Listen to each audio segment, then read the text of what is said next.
Wassail, beautiful people, people. Just heard that going down to a slightly mercurial G sharp. So, beautiful day. All of the eye pain has gone away, apart from the very moment when I first tried to open my eyes this morning, and they just didn't want to do it. So I'm not taking Vesta that's just turned over.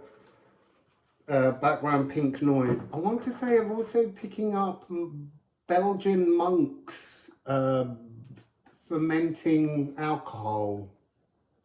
I've got no idea what that means. Maybe this is a no idea day. There's just no ideas. It's a blank canvas. So concentrate, people.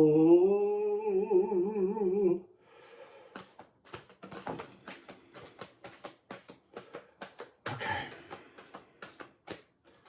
We are delivered of a single card, Neptune. It's interesting. I've been, as I keep mentioning, I'm trying to do this very long video to talk about certain energies. And when I sat down this morning, I was like, because I can't seem to make it work, it's because it kind of wants to come out in its own individual pieces.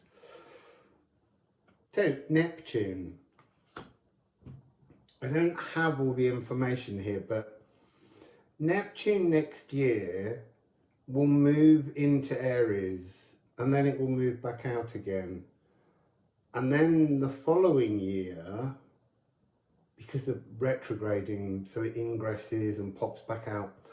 But in 2026, on the 20th of February, it will move into a conjunction at 0 degrees 44 minutes with Saturn. But it's already been much further in, as has Saturn. And they've been doing this little dance of getting close and moving away from each other. So maybe that's what's coming here. Ancestral reverberations, playing catch up, fermenting solutions, E flat, D sharp, renal system. Neptune's in Pisces. Pisces is the house of surrender. If you look at the energy for 2024, 2025, Pisces is a really important energy of surrendering old patterns, surrendering ancestral reverberations. And this is inspirational mysticism, draining delusions. So within the next 18 months, there are a heck of a lot of delusions that need to be lanced, drained and healed. Lance him with your trident, but make sure it's not a rusty trident. We don't want no sepsis. So, 2 more cards coming. So clearly here the focus is on codes, cobalt. The storing of old energy in our livers, kidneys, spleens and renal glands. Interesting. And now we have 2, 4, which is a 6. Now we have 9. And then we have the golden path, which is 83. So there's something to do with Sagittarius. If you are old enough, you might want to look back at when Neptune was in Sagittarius. It would have been a long time ago, maybe, I really don't know, but like, I want to say 1972 all of a sudden, maybe. We can look that up. But your reprogramming, it's this true mystical experience is the release of ancestral frequencies, and moving into the embers, moving into a new key. It's, you see, that's interesting. Neptune is E flat, D sharp. But this new golden pathway key is C, E, and G. It's a C major chord. It's a galactic glimmer.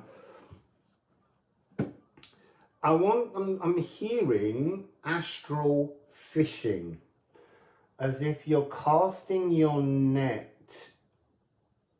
You're casting your net, but the net is, I'm now seeing the net as this, it's very difficult to see on here, but there's a whole series of sacred geometry.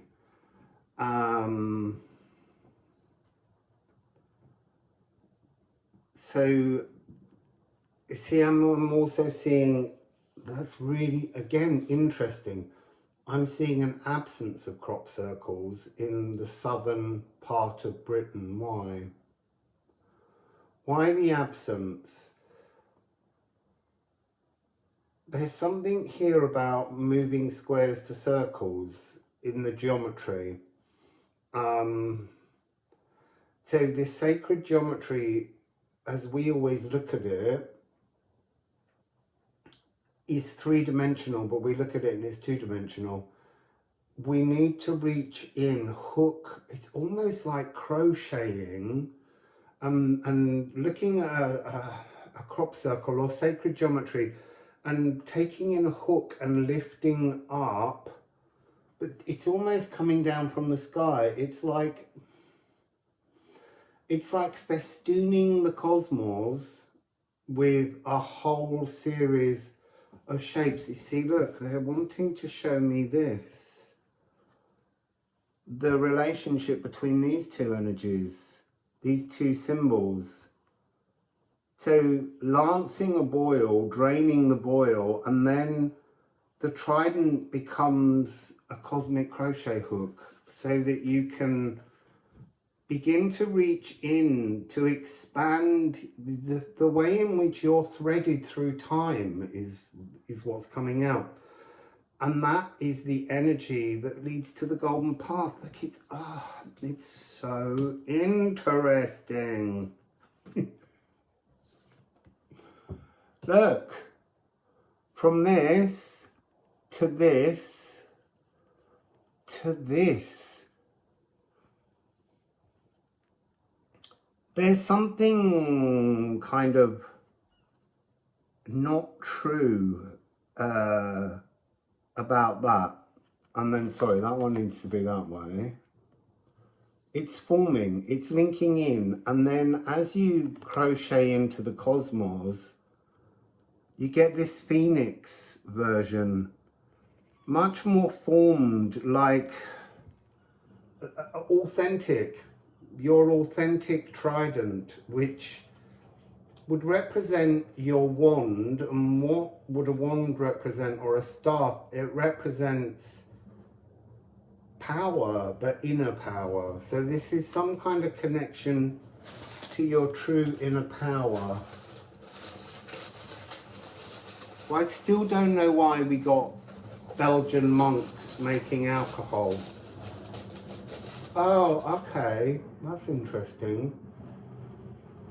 So it's like some monks, or any religious people, had their religious beliefs and it was an authentic shape. Others were just pissed because they didn't really believe in the energies, but it was a space of safety. So the question here that they're showing is, what is your space of safety that allows you to numb out, or to flatten, to have your crop circle in 2D? What's your poison? 57, Gutton. Again, that's coming under the draining out. the toxicity, draining the delusion. So this is the energy of genetic gloom, battling to claim astral sovereignty, lifting fogs that created self-delusions. It's really interesting. Look, this is all about positivity, but they were like, do not read the positive energies on the card. Just deliver the harsher truth, because someone out there needs to hear it without the gentle cotton wool wrapping. Sorry about that. 47, leaf. Unfurl your cosmic crochet hook up to pull down new threads to expand your connectivity throughout the cosmos, life force, expanding your life force, swinging. It's interesting. This energy of your cosmic crochet hook going up is connecting with both your past, your present, and your future. It's a greater connectivity, but it's also connecting you to the three together as a sense of timelessness. It's this opportunity. Oh, look at that, and Hemfereld. It's reaching out for your energetic home on this Embers energy, the stellar nursery, theme and variations, flaming, star formation, cosmic egg of eruption, releasing all matter to matter forever in love. Interesting. So the Cinderella complex is what's coming across here. I am the magic within. So Cinderella in the embers. Oh yeah, that's one. Oh, that makes sense. Cinderella in the embers, awaiting someone else to resolve something, rather than resolving it herself. What are you waiting for to have resolved that you can't enaction? There's a quote that was coming through this morning when I was downstairs preparing food to cook later. There's a saying, if a job's worth doing, it's worth doing yourself. As in, if you really want other people to fix things for you, you'll be a long time waiting. It really is important to fix things for ourselves. That's the message here. So let's get some, let's get a Liffruma rune from the deck.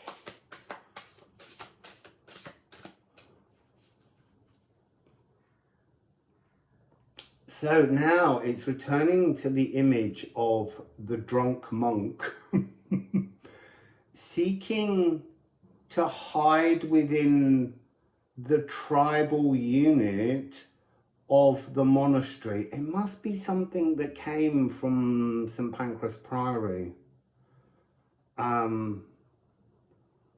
So hiding in community to avoid something. 2 runes. Kanafa and Bjerk. I'm really being drawn to the presence of half of Quasir. Kanafa is blood scented. It's repeating old ancestral patterns. And it's got this like nothing is forever, forge room for a new cosmic tune. Who does the forging? You do the forging. That's why it's forge room. You have to take responsibility for this transformation. And Bjerk is after this fire, after this heat, is to grow again from in a new place, but from the same roots. So a sense of movement. I'm also seeing a very distant,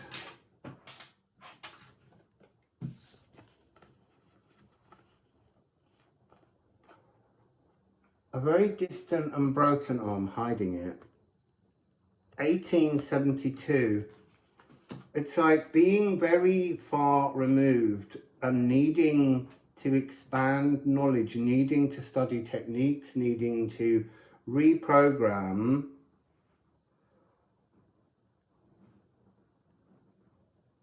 this divine energy. It's like it's like the monk. You're dressed in divine clothing, you're in a divine environment, but there's something that's fractionally distorted. There's something that is, I'm not trying to say alcoholic, but like a drunken delusion, a deception, a self-deception that's kind of staining the blood, the flow of the frequency around your body, going through your renal glands over and over again with the same story. And it's almost it's like the renal glands need a good flushing out because they want a new story. They want to feel a new blood song.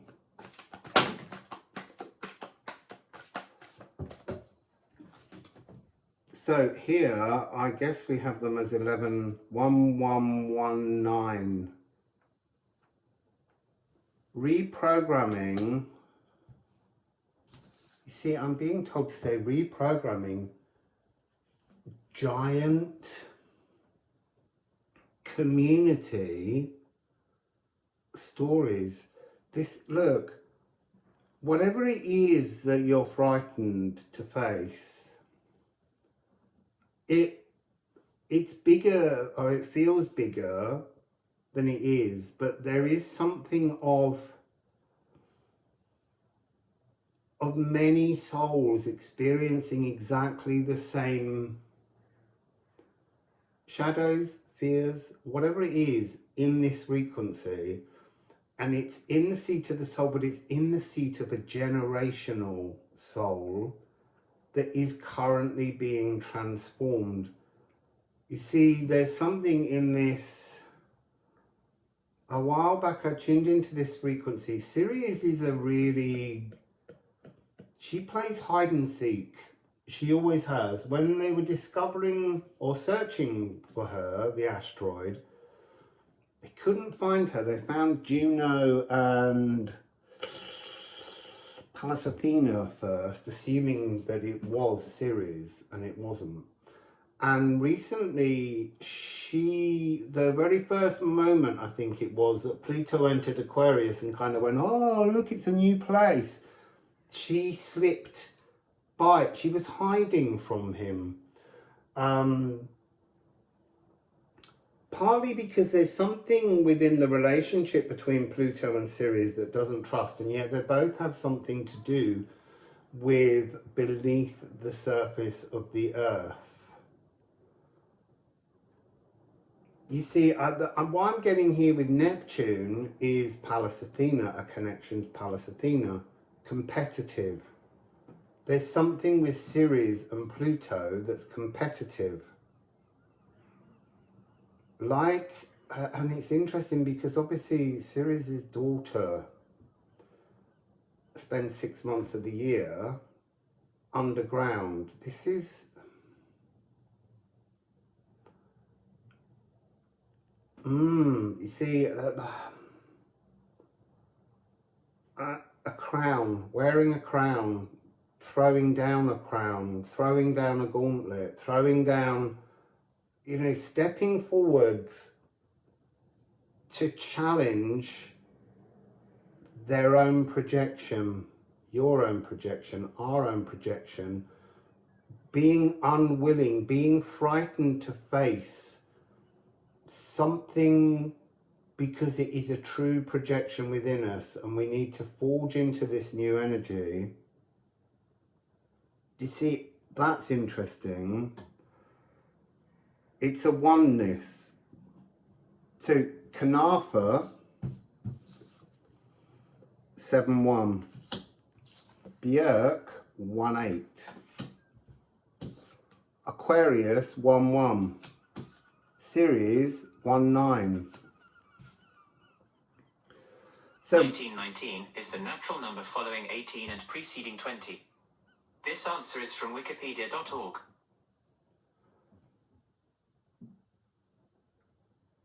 Can you go away now? Okay. Thank you. That's because that name is a little bit close. I don't know what it said. So, but it broke into my thread. Okay, so maybe there is within this a fear of modernization, a fear of progress, a happiness with the olden golden days of the past and beginning something new. You see, there's something here to do with the outdoors, because we have the music festival sound system and the open air concert.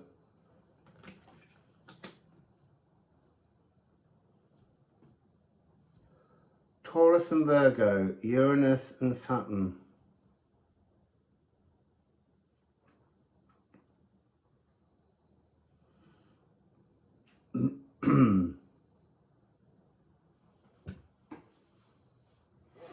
So let me go back. I had to settle on the image of the cards after that interruption. So I want to say 1, 2, 3, 4, 5. There's a series of 5 ones here. And then we have 7, 8, 9.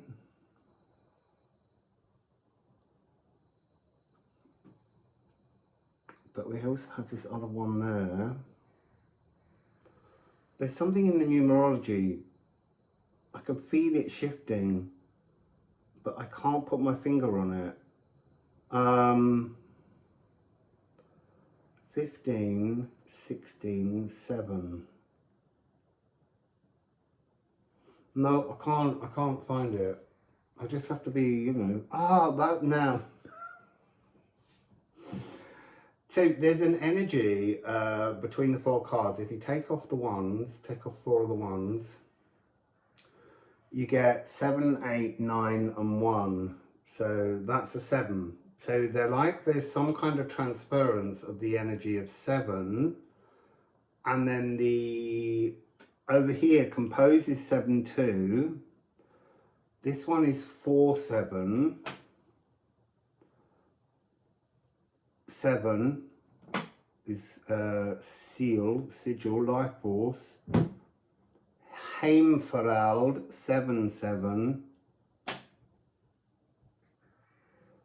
So there's some kind of transference, something between the number 1 and 7, but it's you see, so I'm seeing a whole series of individuals, 7 individuals, and being 1 of 7, not 2 of 7, 3 of 7, but being 1 of 7. And it's not to do with being leadership. The notion of being 1 of 7, see, like here we have this energy. Here is 7, 1, here is 7, 2. The notion is that being 1 of 7 is to somehow come to terms with your authenticity, to become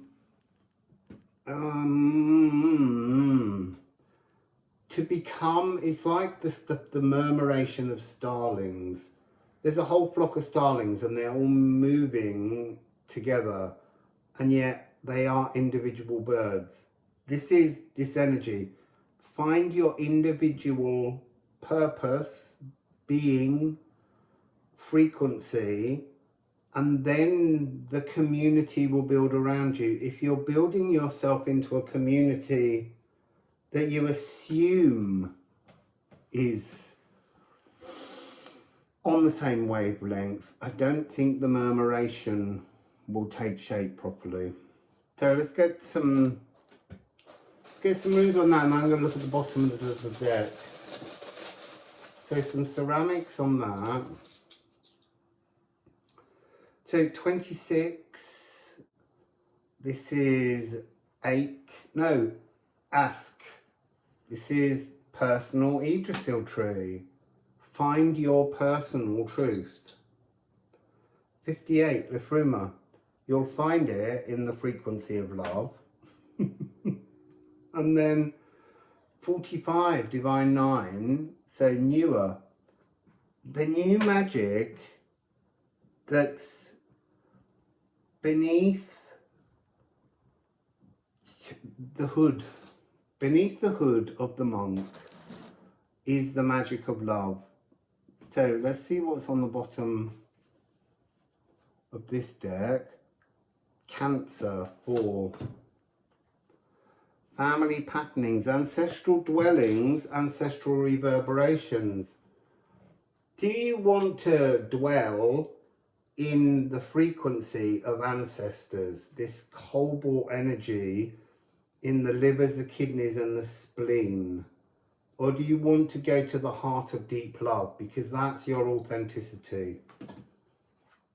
You don't have to dwell in the land of the ancestors. Look here, with Neptune, remember we had Gutton marching mellifluously up the mountain to conquer yourself.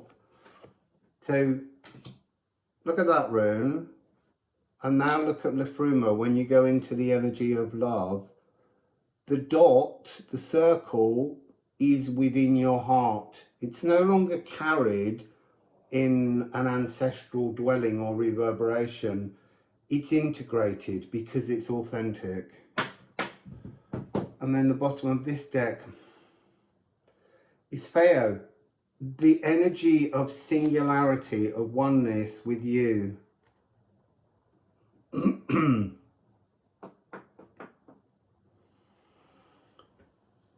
Sorry, I was looking for 1-3. There's nothing here that feels outside of you. There's nothing that's like a divine frequency coming in. This is mining you, knowing that that divine frequency is here. You see, and also that's the energy of Saturn, which I suspect is coming in a separate reading for this conjunction. So this is mobile wealth. This is what defines you, how you behave, how you act, how you feel, how you project. That's what defines you. It's nothing of the possessions and things like that that you have. That doesn't mean you don't have to have the desire for possessions, but you have to understand that they're not what defines you. It's how you action your intentions, how you action your authenticity that defines you. That's when you will begin. Okay, that's the message. Wassail.